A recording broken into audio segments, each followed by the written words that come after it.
Selamat pagi dan salam sejahtera untuk kita semua. Perkenalkan, nama saya Andreas Arhantur Rahmat dari kelas 12 JJ Thompson, nomor urut 5. Baiklah, pada kesempatan kali ini saya akan mempresentasikan uji kompetensi KD 3.2. Adapun beberapa pertanyaan yang akan saya bahas kali ini yaitu 1. Apa yang dimaksud dengan perlindungan dan penegakan hukum?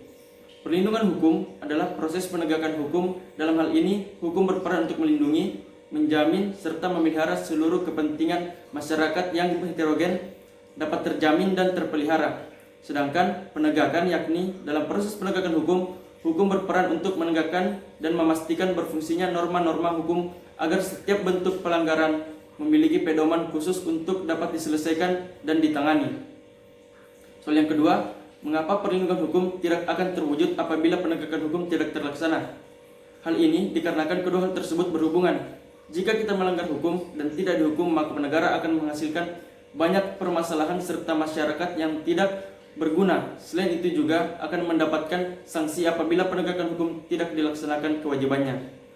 Soal yang ketiga, mengapa perlindungan dan penegakan hukum mutlak harus dilakukan dengan sebuah negara demokrasi? Menurut saya, karena negara demokrasi menganut sistem negara hukum, dan karena hukum itu sendiri sangatlah penting bagi suatu negara demokrasi yang mana kekuasaan tertinggi berada di tangan rakyat.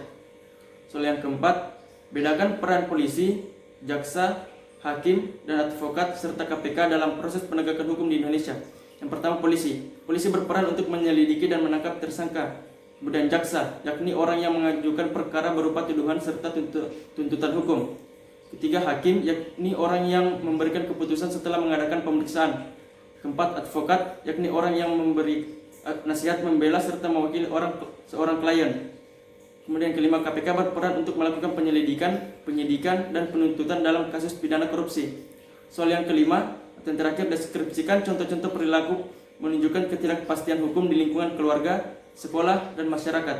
Yang pertama, di lingkungan keluarga, itu 1. Mengabaikan nasihat orang tua, berbohong kepada orang tua, berbicara tidak baik, tidak sopan kepada orang tua.